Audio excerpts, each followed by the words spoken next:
นะสบายดีพี่น้องวันนี้ก็พาพี่น้องมาเนาะมา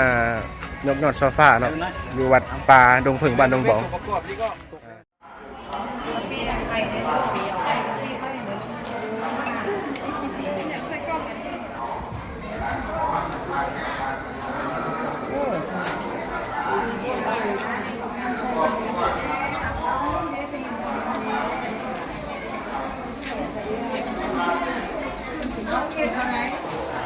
กางหูแซ่บ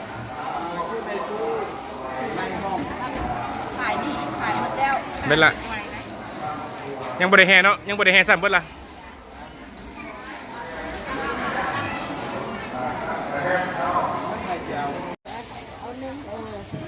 เฟอร์แซ่บเฟอร์แซ่บ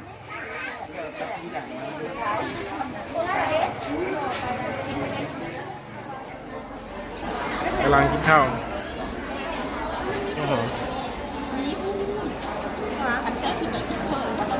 มีเฝอ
ยอดโซฟาอยู่เรื่องหนึ่งพัน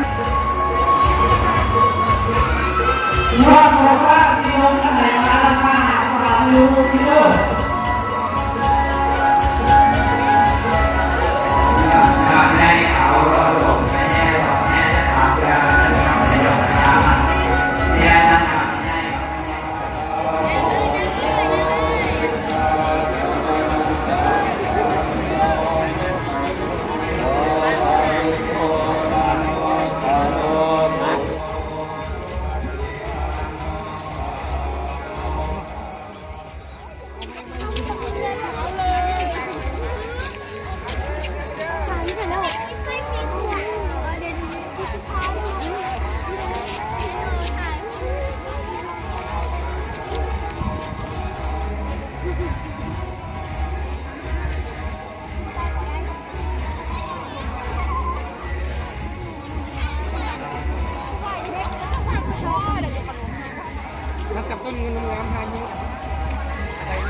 นั่งบ่ได้สิเนาะ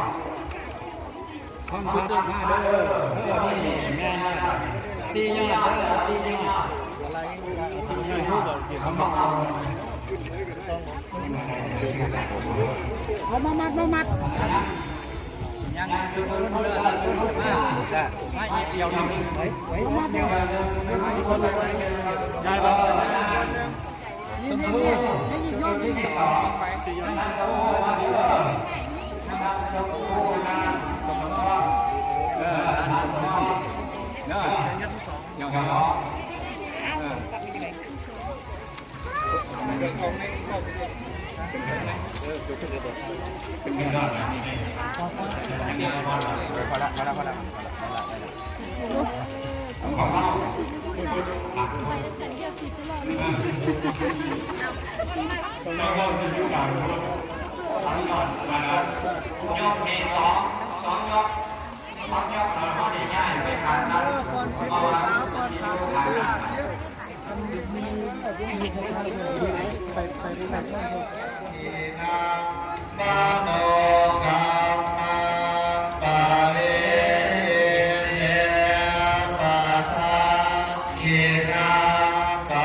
นี่ก็เป็นบรรยากาศสดพี่น้อง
สุดบ่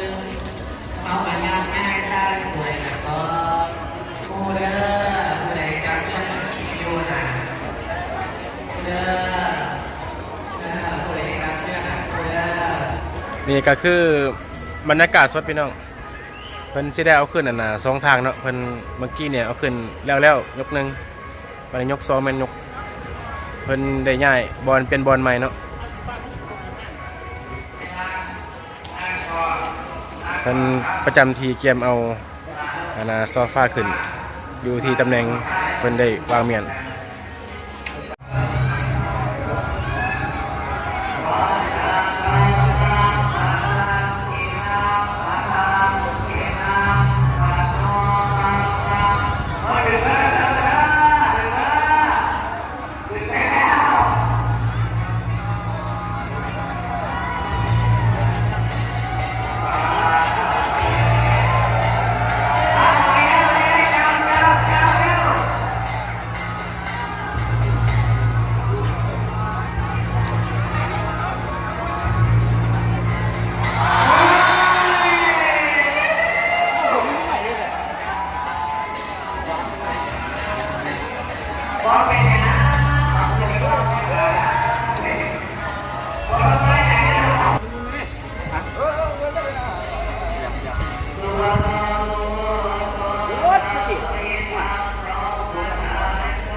ไม่เนาะบ่ได้ยินเนาะจะมาที่ก้อนไป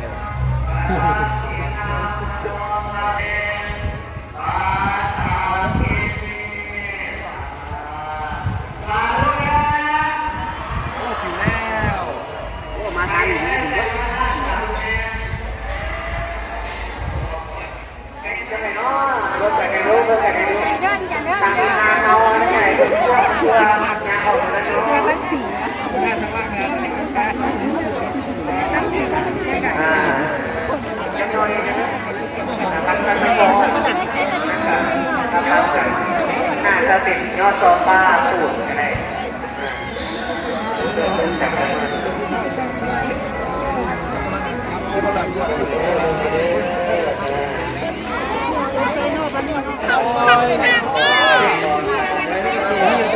เวลานาทีตอนนี้พอสุดท้ายได้ดีเนาะพอสุดท้ายเด้อดีเด้อจะใส่เสียงสุดที่เด้อ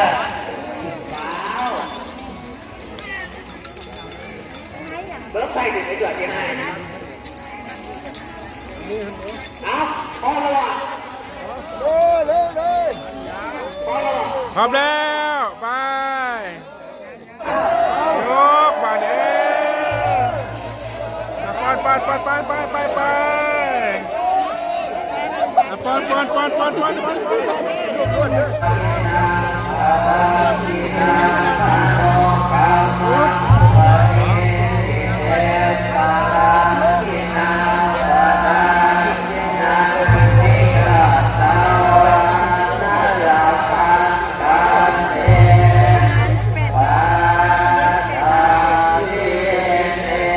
ขอเสียงสาธุเอ้ย สาธุ ขอเสียงสาธุได้ไหม สาธุ จ้ามาก่อนก่อนเนาะผู้รักมาก่อนสุขีธิกาโยโคภาวะอาศิวะตาเตเตสานิจังพุทธาปัจจายโนจัตตาโลกัมมาวะตัสสิกาโยวันโนสุขัง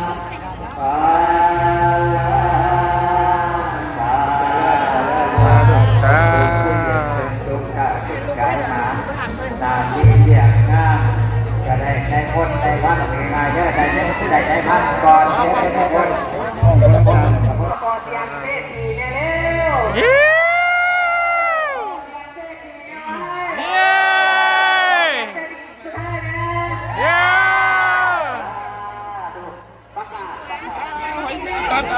เอาเลย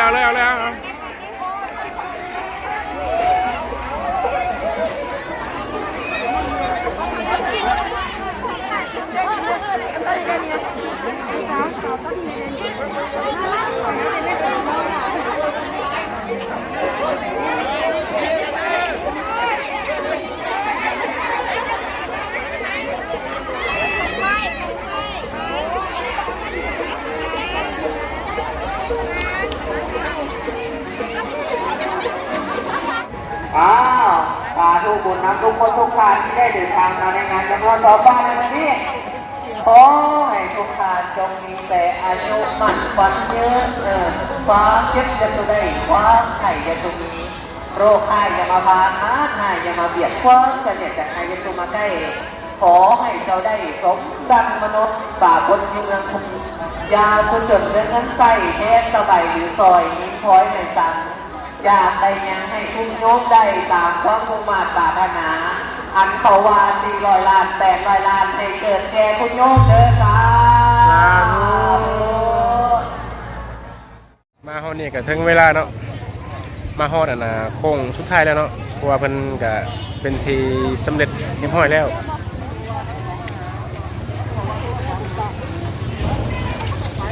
ก็คือว่าสำเร็จเสร็จสิ้นเพิ่นก็แจกย้ายกันเมื่อเนาะกลับเลยอิ่มบุญอิ่มใจ อิ่มใจที่ได้มาทำบุญขอให้เป็นบุญกุศลขอให้อายุมันขวัญยืนเด้ออยู่ดีมีแรงทุกผู้ทุกคน ร่ำรวยเฮงๆเอาเลยเอา400 ล้าน ร่ำรวยเอา400 ล้าน 400 ล้านเอาบ่เขาสิให้คนนี้ได้ร่ำรวยเอามาไหมเอามาไหม นะบ๊ายบายเจอกันใหม่คลิปหน้า